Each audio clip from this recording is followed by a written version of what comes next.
supaya pada kedengeran dah. Coba kamu mau awut-awut partai saya. Jadi bukan sebagai hanya Megawati Soekarno Putri, tapi saya berbicara sebagai anak bangsa yang telah ikut tuh. Berdarah-darah, tahu kalian belum ngerasain berdarah-darah. Udah.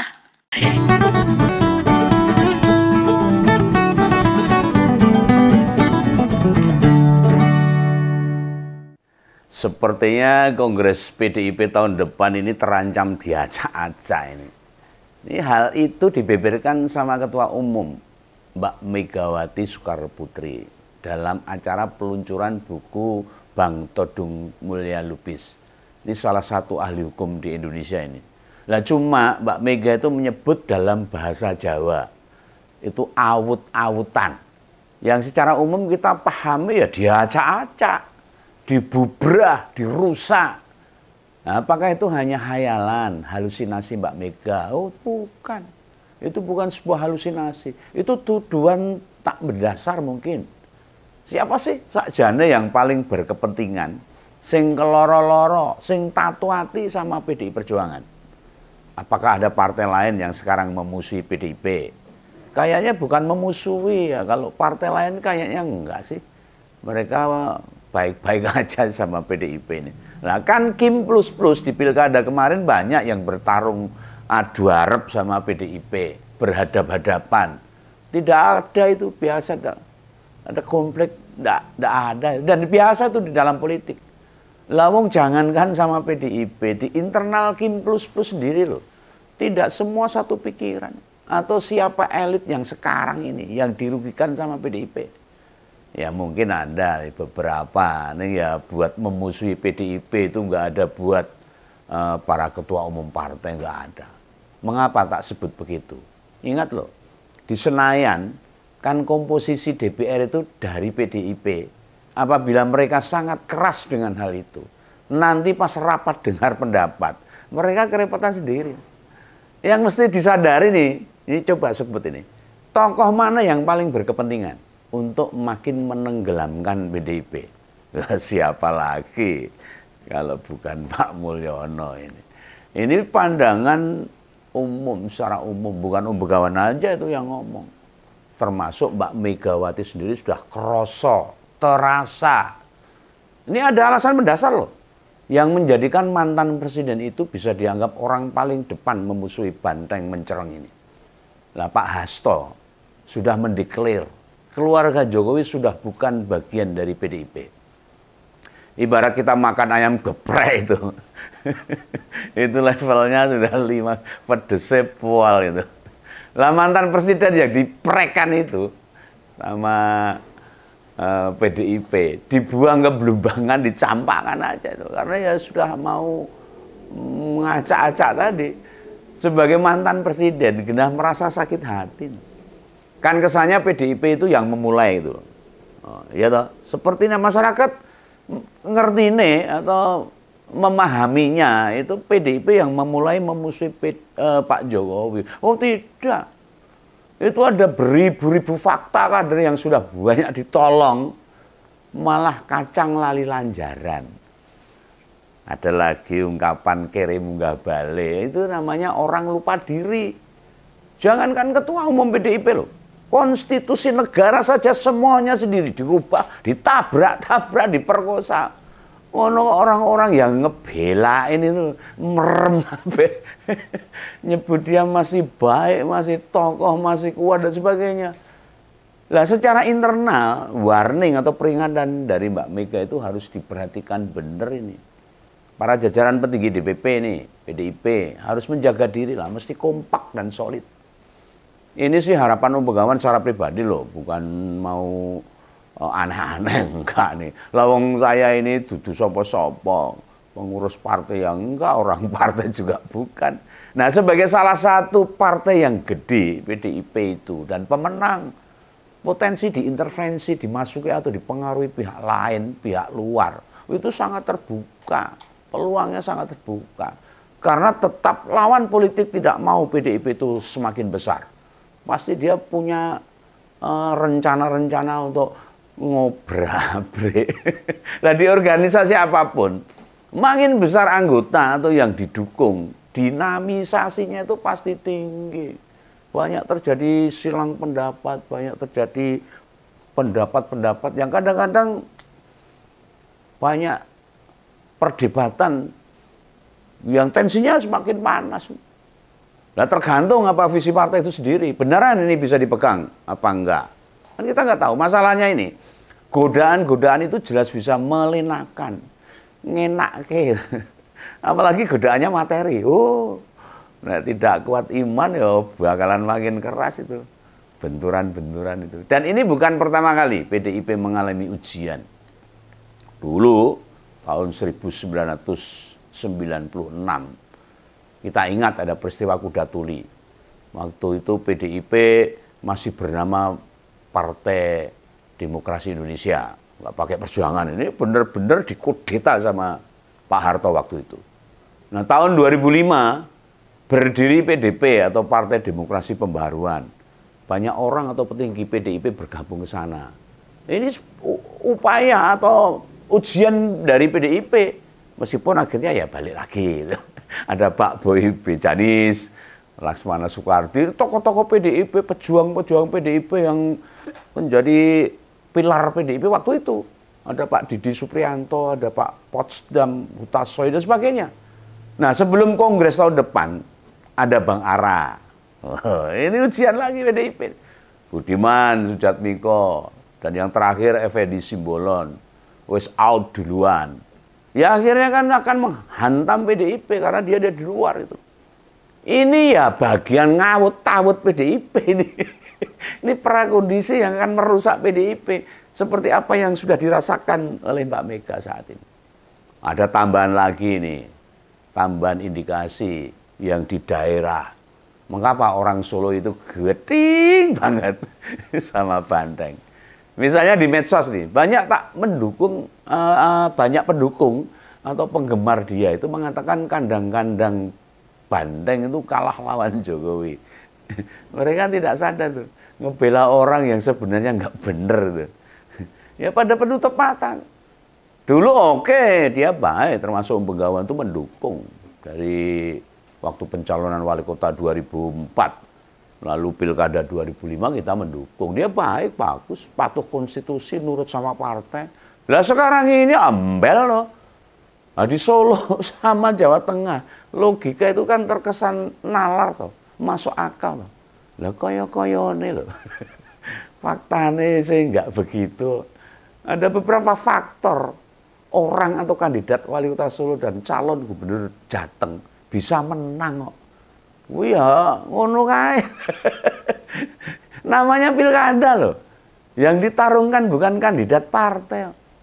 Apa Kim Plus di Solo, di Jateng tidak merasa direndahkan sama Mulyono?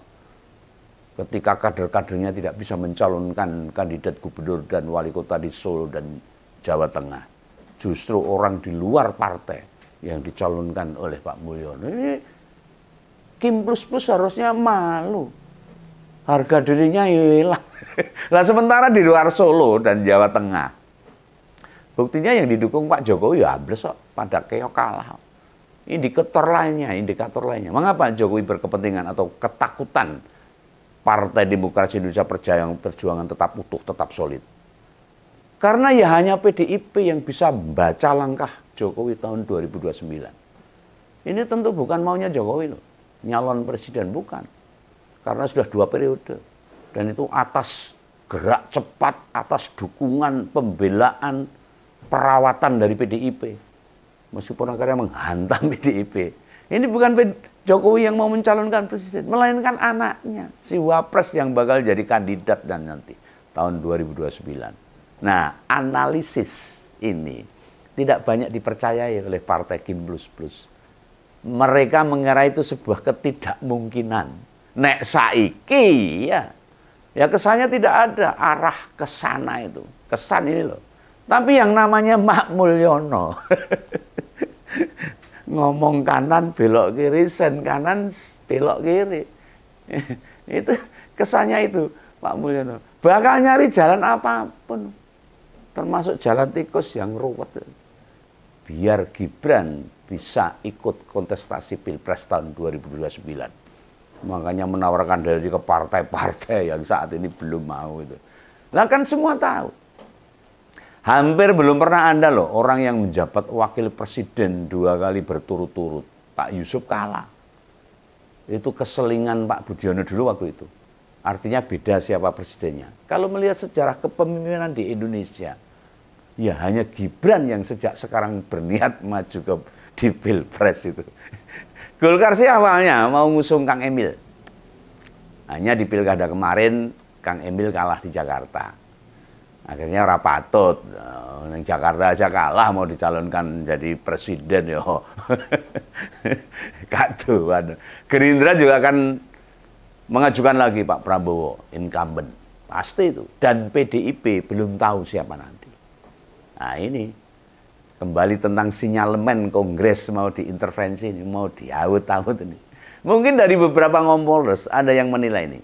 Tidakkah Gerindra berkepentingan? Neng Gerindra dengan sudah punya presiden sekarang ini, modal kesiapannya jelas lebih memadai. No. Wong calonnya wis enek, tinggal persiapannya.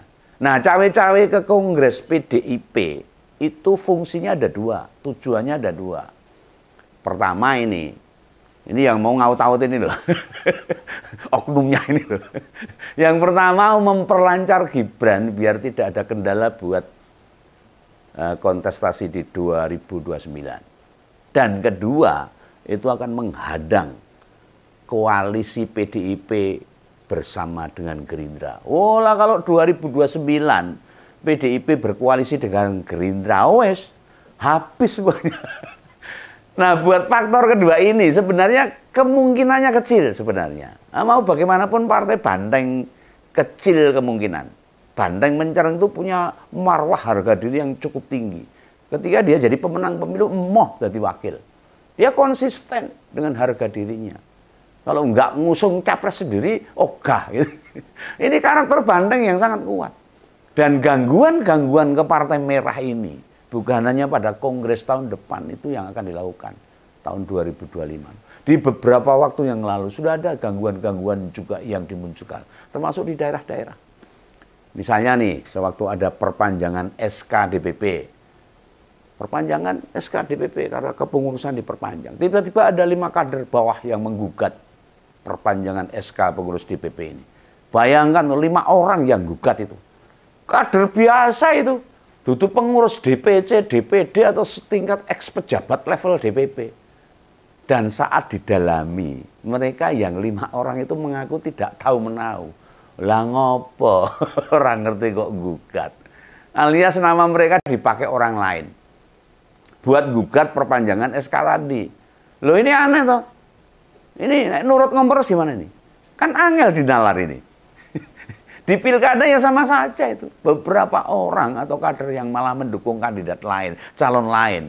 Padahal sebelumnya mereka itu caleg PDIP. Ya hanya karena tidak terpilih. Tidak mendapatkan suara, terus dia nyebrang. Emoh itu loh. Nah contoh salah satunya, ya Pak Effendi Simbolon ini. Tidak hanya dia saja, rencananya akan ada 27 nama yang bakal dirilis. Salah 3-nya ya tentu ada Pak Jokowi, Gibran sama Bobi. Berbarengan sama Effendi Simbolon ini. Nah 3 nama itu contoh buruk. Bagaimana seorang kader sudah diperjuangkan dan mendapatkan jabatan.